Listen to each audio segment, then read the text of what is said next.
Ministério da Justiça e Segurança Pública lançou a edição 2025 da Campanha Nacional de Coleta de DNA de familiares de pessoas desaparecidas.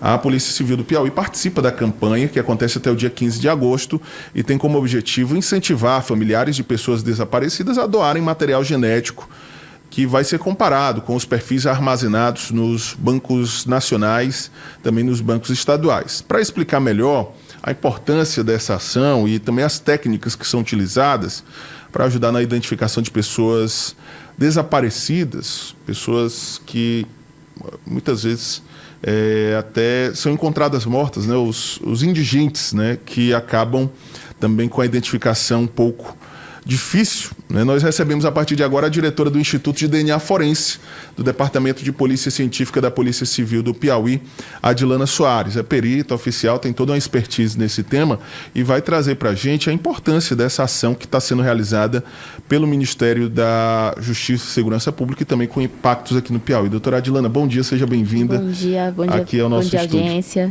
Bom, muita gente tem dúvida, né, a respeito desse processo de identificação e da importância dessa coleta do DNA, do material genético de familiares. Na prática, doutora, como é que funciona isso? E aqui no Piauí, as pessoas já estão procurando mais esse serviço na Polícia Científica? Há já uma divulgação em massa dessa informação para ajudar nesse processo de investigação e também de identificação? Bom dia. Bom dia. Sim. Nós temos o laboratório, né, o Instituto de DNA, ele funciona desde 2019. Anteriormente, a gente tinha um processo muito maior para a gente conseguir essas identificações, principalmente de restos mortais não identificados. Porém, a partir de 2021, com essa mobilização, que é uma política pública em busca da pessoa desaparecida, se reforçou ainda mais essa necessidade tanto da prova de DNA, quanto da própria biometria forense, que é a digital. Então, com essa ação do governo, nós temos alcançado algumas identificações e temos tido sucesso em dar resposta para esses familiares. Doutora, como é que funciona o processo, né? Quem tem um familiar, por exemplo, desaparecido e tem interesse em fazer, né, essa coleta de material para ajudar na identificação, em uma eventual investigação, qual o passo a passo? O passo a passo é primeiro realizar o boletim de ocorrência, principalmente familiares de primeiro grau, tá bom? Pai, mãe, filhos, ou seja, familiares diretos. A gente tem como mais fácil, através do DNA, fazer esse vínculo, né, esse vínculo genético. Então, esses familiares, eles podem se dirigir à Delegacia de Desaparecidos ou delegacias regionais, realizar o boletim de ocorrência e, de posse desse boletim de ocorrência dos seus documentos pessoais, se dirigir aos pontos de coleta. Em Teresina é o Instituto de DNA, no Marquês, e no Saci é o Instituto de Medicina Legal. Você vai fazer a pergunta? Pode ficar à vontade. E nas cidades do interior, nos núcleos regionais de polícia científica também todos os peritos estão esperando esses familiares. Essa coleta de DNA, doutora, além de ajudar na identificação de algum parente desaparecido, enfim, esses dados, eles também poderiam ser utilizados de outra forma para a polícia, mesmo em um outro momento, de repente, uma investigação, ou realmente não tem nada a ver? É o mesmo software, é o mesmo sistema, mas são bancos separados dentro do mesmo software. Então, a própria lei, ela veda essa busca familiar. Então, os familiares, eles vão doar material apenas para o fim de busca de ou restos mortais ou de pessoas não identificadas. Então, tem toda uma programação do sistema para não fazer busca nem em vestígios criminais e nem em outros interesses escusos, né? A gente é completamente vedado. O banco de dados, ele abrange todas as unidades da federação, caso alguém tenha um parente desaparecido em um outro estado, esse cruzamento de dados, ele será possível ser feito? Exatamente. A campanha nacional é justamente para promover essa busca. Então, todos os estados estão envolvidos nessa campanha. A doação, por exemplo, tem um parente aqui, mas um familiar, um irmão, uma mãe mora em outro estado, ela pode estar doando lá também. e vai ser feito um link entre esse familiar e a busca vai ser realizada. Se porventura houver alguma coincidência, a gente faz todo a trâmite entre esses estados e confirma alguma identificação. Agora, diretora, essa integração, ela tem funcionado na prática? A senhora tem, inclusive, um balanço desse processo de integração e os impactos disso? Aqui no Piauí, por exemplo, um estado que tem essa estrutura, esse investimento recente no Instituto de DNA Forense, mas já tem contribuído com essa rede também nacional. No ponto de vista prático, isso tem causado resultado positivo? Sim, temos muitos resultados positivos. Da campanha passada, nós tivemos 5 identificações, 3 de familiares que doaram durante a campanha e mais 2 de familiares que doaram em diferentes momentos. Então, é muito importante. A gente tem mais de 100 restos mortais não identificados já inseridos no banco, buscando essa identificação.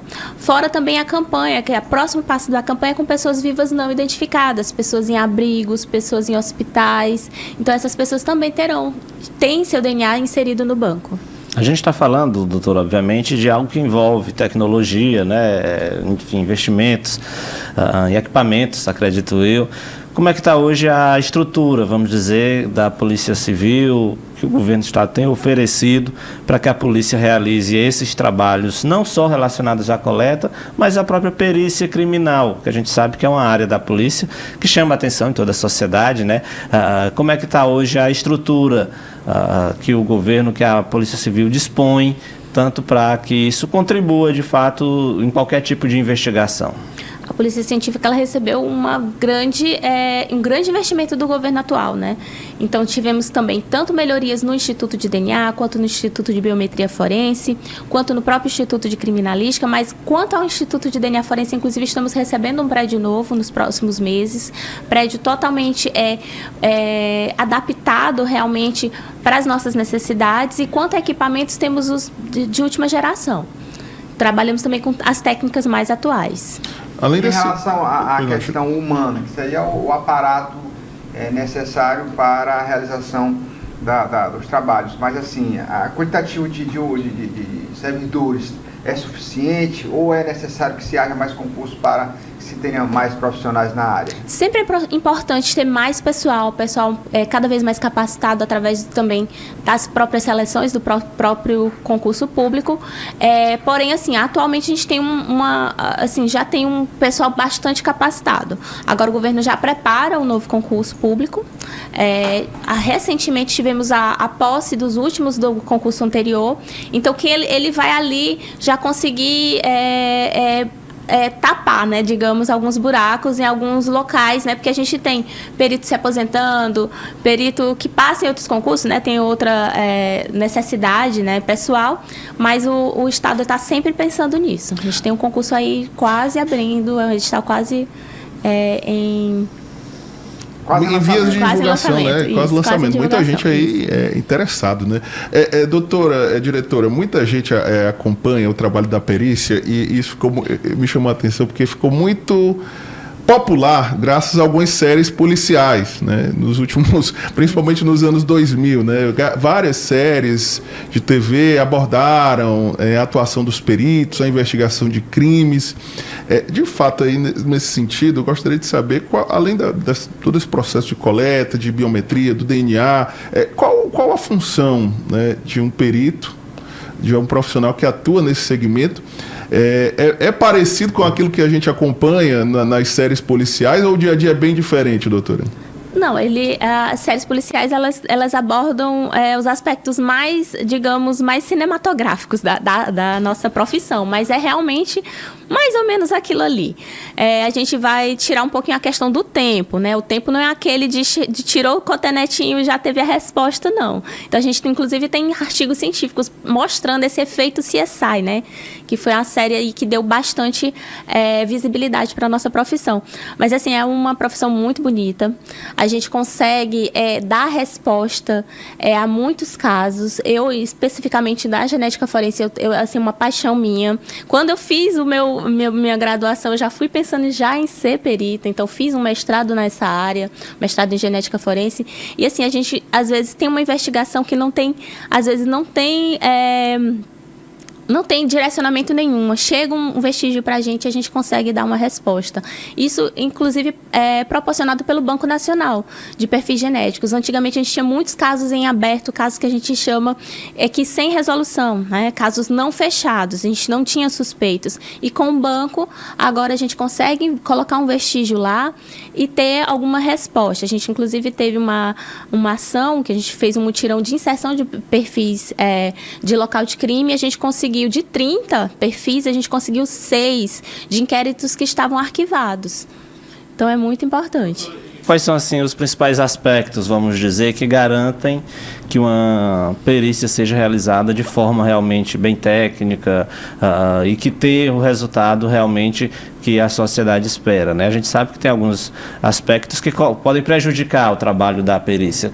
O que poderia, o que deve, de certa forma, garantir que a perícia seja feita de forma realmente técnica e obtenha o resultado que seja, obviamente, comprovado? Eu vou colocar 2 aspectos. O primeiro é o tempo entre o próprio crime e a chamada da polícia científica, que é crítico. Então, quando essa ocorrência acontecer, tem que ser acionada a polícia científica. A própria isolamento do local de crime, né? Que os populares não mexam, não tentem tirar os materiais. Então, aquele isolamento é muito importante. Então, o primeiro agente público que chegar ao local, ele tem essa responsabilidade, e a própria cadeia de custódia, ou seja, tudo que for coletado ali, o vestígio digital, o vestígio biológico, os fragmentos papiloscópicos, eles têm que ter uma cadeia de custódia bem construída. Doutora, quando não há o isolamento adequado, dificulta mais o trabalho da perícia, e há a possibilidade de alguém de forma proposital alterar, mexer na cena do crime para que se evite a elucidação de um eventual crime? Com certeza. O isolamento ele é um dos aspectos principais que o perito vai observar quando chegar. Então, quando o perito chegar e ver que o local não foi bem isolado, ele vai colocar no laudo dele que é inidôneo. Ele vai tentar observar ali, tentar extrair daquele local o que é um vestígio verdadeiro e um vestígio ilusório. Então, um copo colocado em local errado, um vestígio, por exemplo, de sangue que foi movimentado ali não durante o crime, mas após o crime. Então, o perito ele tem um trabalho bem árduo tentando conectar todos os vestígios no seu laudo. Porque ainda sobre as séries que o Nathan trouxe, a gente vê muito dos filmes onde as pessoas põem uma luva, pegam um objeto e põem na mão daquela pessoa que morreu para alterar. Existe essa possibilidade na vida real de eu colocar aqui algo na mão do João Magalhães e aí para que eu coloque ele na cena do crime, ou é apenas questões fictícias? Essa possibilidade ela não é real? Olha, a criminalidade ela é bem criativa. Então, existe sim. Existe sim. Inclusive, crimes, por exemplo, supostos suicídios. O perito, se chegar lá para ele, o perito ele vai saber, principalmente o perito em concordância ali, o perito do local de crime e o médico legista, eles vão ter essa conversa para saber se os vestígios que o local de crime coletou e os médicos legais, eles são concordantes, para saber se realmente é um suicídio, se foi um homicídio simples. Então, tudo isso ele é levado em conta. Bom, 7h54, quero agradecer aqui a Adilana Soares, diretora do Instituto de DNA Forense do Departamento de Polícia Científica do Estado do Piauí, e pedir para a senhora reforçar novamente o convite, né? A campanha nacional de coleta de DNA de familiares de pessoas desaparecidas. Piauí participa dessa campanha através do Instituto de DNA Forense, uma importante ação. Pedir para a senhora reforçar, então, novamente o passo a passo, os locais de coleta e a importância, né, dessa ação voluntária por parte dos familiares. Exatamente. Os familiares, com certeza, têm um papel principal, porque através do DNA dele a gente vai conseguir ligar tanto restos mortais quanto pessoas vivas sem identificação e proporcionar essa identificação. A campanha ela vai até a sexta-feira, do dia 15. Amanhã, dia 13, estaremos numa mobilização no dia D, diretamente do Instituto de Cidadania Digital, ali no centro, né, o Instituto de Identificação, Félix Pacheco, ele vai estar recebendo nossa equipe para fazer esse mutirão durante todo o dia. Então, quem tem dificuldade de ir até o Marquês ou até o Saci, que são os principais pontos de coleta em Teresina podem estar se deslocando até o Instituto de Cidadania Digital, ok? E então até sexta-feira a campanha, e após essa campanha o Instituto de DNA também está de portas abertas. Essa campanha a gente intensifica a questão dos núcleos também estarem recebendo esses familiares. Quais são os núcleos, por favor? Corrente, São João do Piauí, Floriano, Piripiri, Picos, Oeiras, Campo Maior, Parnaíba, já falei Piripiri, Luzilândia e Campo Maior. Obrigado, diretora, pela participação. Parabéns pelo trabalho, viu? Inclusive, admiro bastante o trabalho dos peritos, né? Importante atividade que muitas vezes fica nos bastidores, não aparece no protagonismo das investigações publicamente, mas tem um papel fundamental. Parabéns, né? É muito bacana também conhecer um pouco mais do trabalho de vocês. Obrigado pela presença. Uma boa semana. Dia.